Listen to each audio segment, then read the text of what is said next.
My girlfriend posted, "Finally free and living my best life, on a yacht with an older man." I commented, "Looks fun." Then I sent the man's wife the location from her Instagram posts. Her daily live cam was suddenly turned off. I, 32 male, Nathan, am a pretty simple guy. I work in data analysis, which is just a fancy way of saying I stare at spreadsheets all day, looking for patterns people miss. It's not thrilling, but it pays the bills and allows me to indulge in my hobbies. One of those hobbies, until recently, was my girlfriend, Kelly, 28. We'd been together for 3 years. I thought things were serious. We were talking about moving in together, maybe even getting a dog. The usual stuff. Then, last Tuesday, my world kind of tilted on its axis. I was scrolling through Instagram, procrastinating on a report, when a new post from Kelly popped up. The picture was stunning. A wide-angle shot of her on the deck of a very expensive-looking yacht, champagne flute in hand, laughing at something off camera. The sun was setting over a sparkling blue sea. The caption read, "Finally free and living my best life. Yacht life, blessed, new beginnings." For a second, I was just confused. Kelly was supposed to be on a wellness retreat with her college friends. No phone policy, she'd said. A chance to disconnect and find her center. She'd been stressed at her marketing job and I'd encouraged her to go. I even paid for half of it as an early birthday present. My thumb hovered over the picture. New beginnings? That sounded final. I clicked on her tagged location. It was a live tag, updating in real time. The yacht was moored just off a small, exclusive island a few hundred miles down the coast. Definitely not the rustic yoga retreat she'd described. Then I saw the other person in the photo, tagged, a man named Peter Thorne, 50s M. I didn't recognize him. His profile was public. Lots of pictures of him on golf courses, at charity galas, and on the same yacht.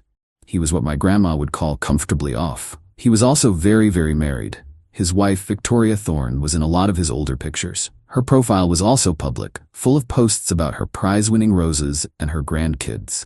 My heart did a slow, painful drum roll in my chest. It wasn't a sudden, shattering heartbreak. It was a cold, creeping realization.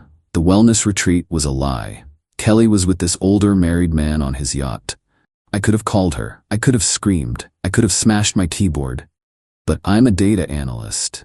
My first instinct is always to gather information and identify the most efficient solution. An emotional outburst felt inefficient. So I took a screenshot of Kelly's post. I took a screenshot of Peter Thorne's profile. Then, I went to Victoria Thorne's Instagram page. She seemed like a nice lady. Her bio read, "Wife, mother, grandmother, I believe in kindness and good soil." I sent her a direct message. It was simple, direct. "Hello, Mrs. Thorne. My name is Nathan. I believe my girlfriend is currently on your husband's yacht. Here's the location from her public Instagram post." I attached the screenshot of Kelly's post with the live location tag. Then I went back to Kelly's picture. All her friends were commenting things like, "You go, girl," and "So happy for you." I added my own comment. "Looks fun, hope the wellness retreat is going well." Then I put my phone on silent, turned back to my spreadsheet, and got back to work. I had a deadline to meet. Update 1. Well, things escalated, and not in a quiet, dignified way. About 5 hours after my comment and the DM to Victoria Thorne, Kelly's Instagram post vanished. Her entire account went private. A little while later, her live location tag went dark. The daily live cam she apparently had on the yacht was, as the title says, suddenly turned off. My phone started blowing up around midnight. I was asleep, but the barrage of notifications woke me up. Voicemail after voicemail from a hysterical Kelly.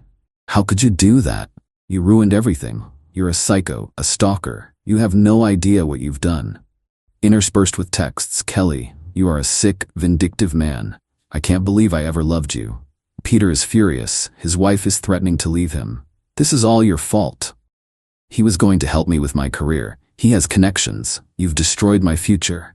The entitlement was breathtaking. Not a single word of apology. Not, "I'm sorry I cheated on you." Just pure, unadulterated rage that I had dared to expose her new beginning. Then came the texts from a number I didn't recognize. It was Peter Thorne. "Peter, you have no idea who you're dealing with, kid. You better hope our paths never cross. A man doesn't get to where I am without knowing how to handle little problems like you." I saved screenshots of everything. Data. It's always good to have data. The next morning, I woke up feeling surprisingly calm. The pain was still there, a dull ache in my chest, but it was overshadowed by a strange sense of clarity. The person I thought I loved didn't exist. She was a fiction I'd created in my own head. I spent the morning packing up her things. She didn't have much at my place, just a few drawers of clothes, some makeup, and a collection of self-help books with titles like Manifest Your Best Life. The irony was thick enough to taste. Around noon, my doorbell rang. It was Kelly. Her eyes were red and puffy. Her designer dress was rumpled. She looked like she'd had a rough night. "We need to talk," she said, pushing past me into my apartment. "I don't think we do, Kelly," I said, staying by the door. "You had no right," she shrieked, her voice cracking. "That was a private matter. You posted it on a public Instagram account," I replied, my voice even. "That's sort of the opposite of private. Victoria is a nightmare. She canceled all of Peter's credit cards. She called his business partners. She's trying to ruin him." "Sounds like a you problem," I said. Then came the part that still rings in my head. "You owe me," she said, her eyes narrowing. "I wasted 3 years of my life on you. You're boring. You have no ambition. I was settling, and you have the audacity to sabotage my chance at a better life?" The sheer nerve of it almost made me laugh. "You need to give me $5,000, she said, "for the emotional distress you've caused, and for the money I lost on the retreat you made me miss." I just stared at her. "I paid for half of that retreat, Kelly, the one that was actually a romantic getaway on a married man's yacht." "Semantics," she snapped. "Peter was going to pay me back. Now he can't, because his witch of a wife has him on a financial leash, so you owe me." This was the new low. Not just the cheating, not just the lies, but the demand for payment for my own betrayal. I walked over to the boxes I had packed. "Here's your stuff," I said. "I think it's time for you to leave." She looked at the boxes, then back at me, her face a mask of disbelief. "You're not going to give me the money?" "No," I said. "I'm not." "You'll regret this," she hissed. "I'll tell everyone what you did. I'll make sure all our friends know what a possessive, controlling monster you are." "Okay," I said. And I watched her struggle to carry her boxes of manifested dreams out of my apartment. I thought that would be the end of it. I was wrong. The dirty tricks were just getting started. Update 2. The past 2 weeks have been an exercise in strategic patience. Kelly made good on her threat.